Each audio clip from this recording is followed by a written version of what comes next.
You're not crazy. Your money is evaporating. Since 2020, your rent's up 30%, your groceries are up 25%, your car insurance is up 50%, and your paycheck flatlined. Your dollar buys less every month, and nobody in power is fixing it. Because this collapse isn't accidental, it's engineered. We're living through a slow-motion implosion of the American economy, where credit cards replace raises, renters fund billionaires, and retirement is a fairy tale. 61% of Americans are living paycheck to paycheck right now, and more than half of them make over $100,000 a year. That's how bad it is. The system has collapsed. It just hasn't hit the ground yet. And the only reason it hasn't? You're too broke, too tired, and too scared to stop it. But I'm going to say what no one else will. Because you need to hear it before it gets worse.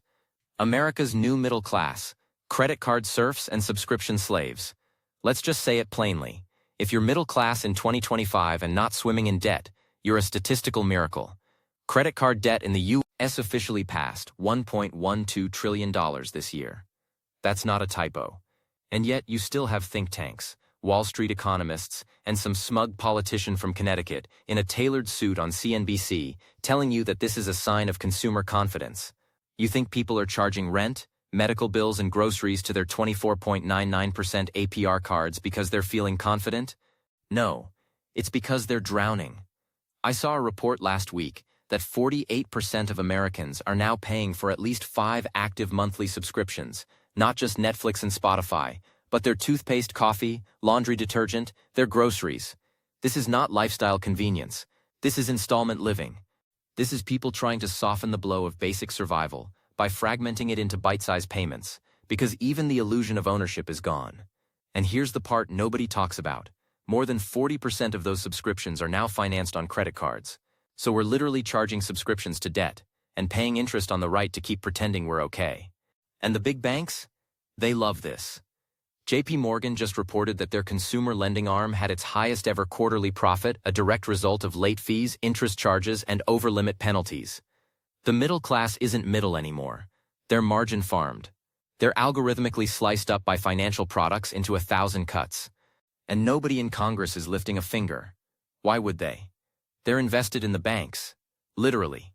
So when you see someone at the grocery store putting stuff back, or a mom breaking down in her car outside a dollar store, remember, this isn't bad budgeting. It's a system working exactly as designed. The great American gaslighting. But the stock market's up. Every time you open your mouth to say you're struggling, there's always some guy in a suit or your cousin who just took a Udemy finance course telling you, but the stock market is up. You must be doing something wrong. Oh, really? Because last time I checked, the S&P 500 reaching 5,000 points doesn't mean a damn thing to someone working 2 jobs and still choosing between their insulin and their electric bill. The truth is, 80% of all stock value in America is owned by the top 10%, most of them already millionaires or corporations. So when tech stocks surge because a handful of billionaires are laying off 10,000 people and replacing them with AI to increase productivity, it's not a win, it's a funeral. A funeral for your job, your retirement, your safety net. And don't even get me started on 401ks. Half of working Americans don't even have access to one. And the other half? They've watched their retirement tied to the whims of a market that's only happy when the rest of us are bleeding. Think about that. Mass layoffs = stock price surge. That's how upside down this country is. We celebrate shareholder gains when thousands are thrown into economic ruin. And if you're one of those Americans who's been sold the dream that the market always goes up, ask the people who retired in 2020 how that worked out. Ask the ones who are planning to retire this year, only to realize their savings don't even cover basic living expenses anymore. The real economy is in your pantry, not on a Bloomberg terminal. It's in your gas tank, your child's tuition, your rent. The idea that the Dow going up means the American dream is alive? That's economic gaslighting at a national scale. Wall Street is not the economy. It is the bloodsucker on the economy. And right now, it's fat and smiling, while the host is fading fast. The new American healthcare death trap. I don't know how to put this gently, so I won't. Getting sick in America is now a fast track to bankruptcy. It's that simple. We are the richest country on earth with the most expensive healthcare system in human history, and yet medical debt is the #1 cause of personal bankruptcy in the U.S. Over 100 million Americans now carry some form of medical debt, and nearly half of them have skipped care in the last 12 months because they couldn't afford it. That's not a crack in the system. That is the system. And don't let anyone tell you it's just the uninsured. Even people with good insurance are getting obliterated. Deductibles are now averaging $1,850 per person, and employer-based premiums just hit a record $8,435 annually for a single plan. That's over $700 a month just to maybe see a doctor when you're dying. And then there's the real horror, surprise billing. Go to the ER with chest pain? You might get a $6,000 invoice, because the cardiologist wasn't in network, even if the hospital was. I know a guy who had a kidney stone. One stone. He was billed $37,000. This is not healthcare. This is hostage-taking with a stethoscope. Meanwhile, health insurance CEOs are pulling in $50 million bonuses for denying claims and improving efficiency. Translation: they made it harder for you to get care. They get rich when you suffer. And here's the kicker. 62% of all bankruptcies in America involve medical debt. In a civilized country, getting sick should not end your life financially. But in America, it's the final straw for millions. And that's not even counting the mental health crisis, where appointments are booked out 6 months and therapists don't take insurance anyway. So what do? You suffer in silence, hoping you don't get too sick. That's what we call healthcare now. Hope. Rent is just legal extortion in disguise. Let's not play games anymore. Rent in America isn't just high. It's predatory. It's legalized extortion wrapped in granite countertops and pet rent. The median rent in America as of fall 2025 is $200/month. That's the national median. In cities like San Diego, Denver, Austin, and Tampa. Yes, Tampa rents are over $2,600/month for a one-bedroom. And it's not because landlords are suddenly charging more to maintain the property. It's because they can. Because BlackRock, Invitation Homes, and a swarm of corporate investors now own over 25% of all single-family rentals in this country. They bought up houses during COVID with cheap debt, jacked up the rents, and now people are paying more to live in a shoebox than a mortgage on the same block. I've seen 3-bedroom houses in Atlanta renting for $3,500 a month. That's before utilities, before pet rent, before trash fees, maintenance fees, and the $100 you pay to fill out an application to a place you won't get because they've already rented it to someone who offered a year's rent up front in cash. And then you've got cities like Phoenix, where the average person spends 46% of their income on rent. That's not sustainable. That's enslavement. And the most dystopian part? Renters don't even have rights. Landlords can raise your rent 20%, 30%, 40%, no warning, no cap, unless you're lucky enough to live in one of the few cities with rent control, which, let's be honest, are disappearing fast. You work all week just to pay someone else to let you stay in the same room you've always had. And if you can't, you move, or you crash on a couch, or you end up in a car, or worse. In 2023, over 653,000 Americans experienced homelessness. That number is going to look small compared to what's coming. Because as long as housing is treated like a hedge fund product and not a human right, we are going to be buried under the weight of our own rent receipts. Month after month after month. The hidden inflation no one tracks, but you feel it every day.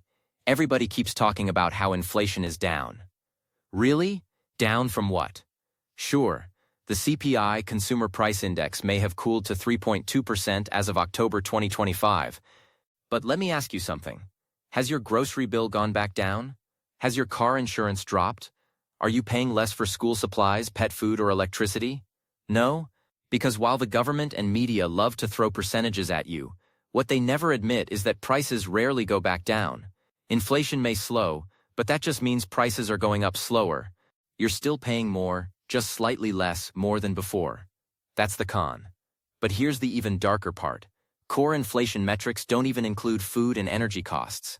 That's right, the things you spend money on every single day? Not factored in. Why? Because they're too volatile. Too volatile? They're the only things that matter to regular people. Since 2019, grocery prices are up 27%. Electricity is up 34%. Auto insurance has skyrocketed 54% in 3 years. And nobody's wages have kept up. So yes, inflation is down, if you're looking at the manipulated numbers the Fed uses to justify interest rates. But for the average American family, the cost of living has permanently jumped, and you're expected to just absorb it. To budget better. No one in DC is talking about rolling prices back.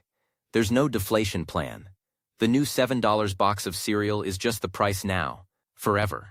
And it's not just a money issue, it's psychological warfare. It's the mental toll of walking into a store, buying the same items you always did, and seeing your receipt total $112 when it used to be $68. That's gaslighting. That's the hidden inflation, the one we live through but they never report. And every day you wake up and push through it makes you a damn warrior. Because surviving in America right now is an Olympic-level endurance test. The silent collapse of the American paycheck. It's funny, isn't it? You keep hearing that unemployment is low. You hear that the job market is strong, that wage growth is steady. But you open your paycheck and it feels like a joke. You go on LinkedIn and everyone's pretending to be fine until you talk to them in private. And they admit it too. We're all making less than we used to. The collapse isn't in whether you have a job. It's in what that job actually buys you. And nobody wants to talk about this because it's the most inconvenient truth for politicians and CEOs alike. But here it is. Real wages in the US have been stagnant since 1978. Adjusted for inflation, the average American worker earns roughly the same as they did 45 years ago, despite being far more productive, better educated, and digitally tethered to their job 24/7. But here's the kicker. Over that same period, CEO pay has exploded by over 1,400%. You heard that right.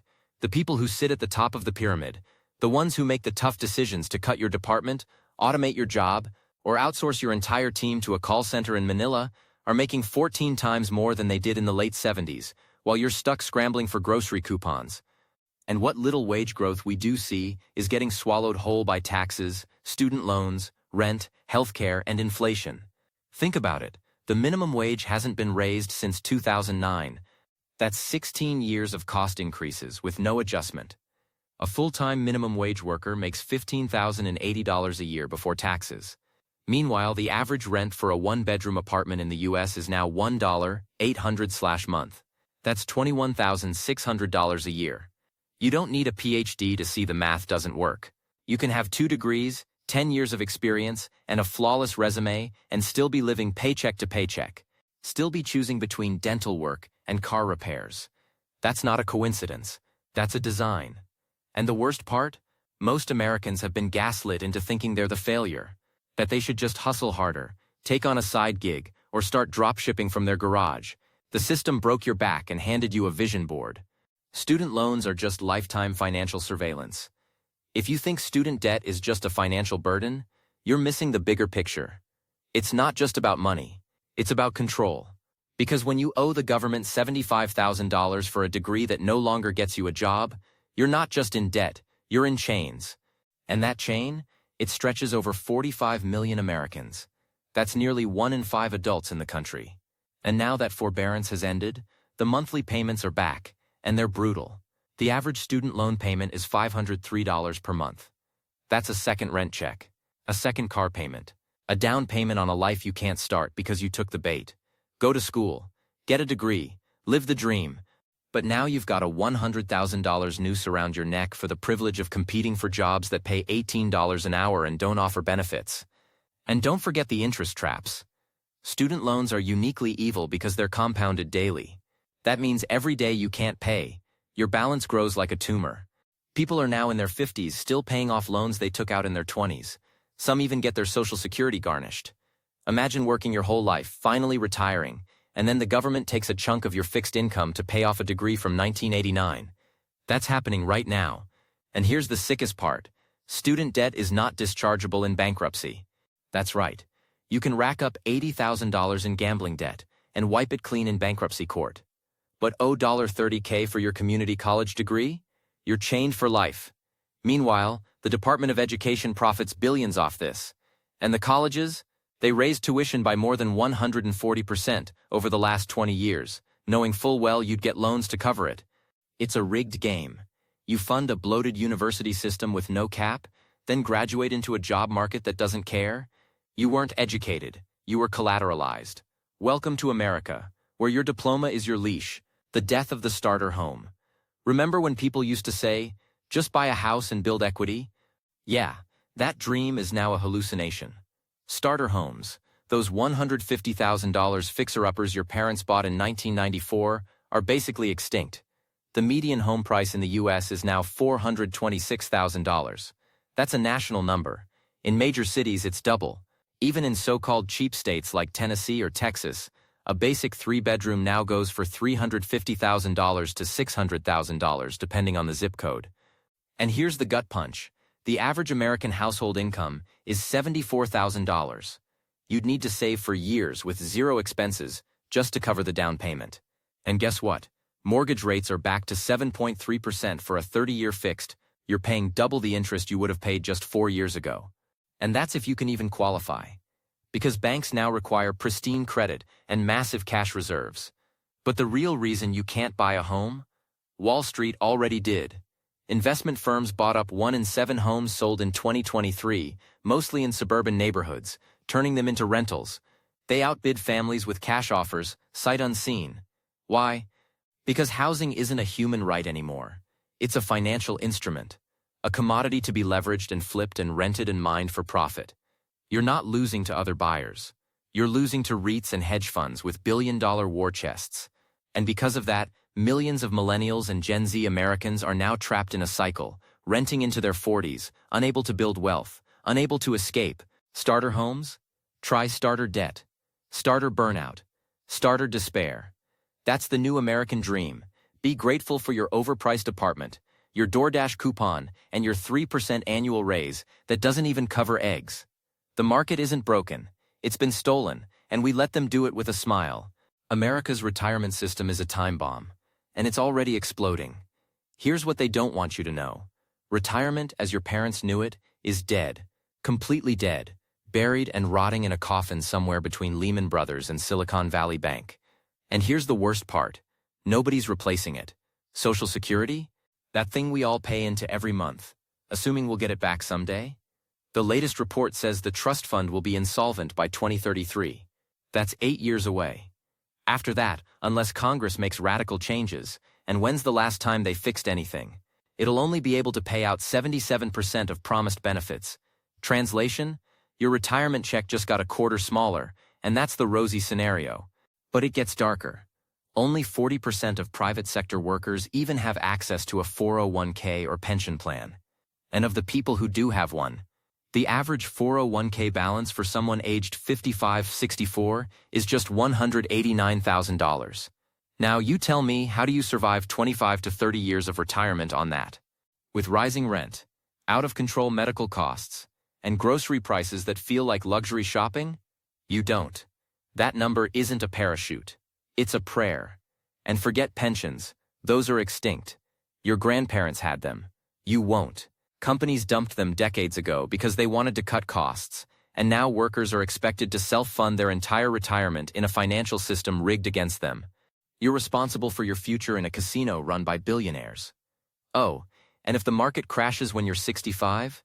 Too bad. Your 30 years of dollar-cost averaging just vanished in a flash crash triggered by an AI-powered hedge fund in Zurich. This isn't a retirement system. It's a scam wearing a tie.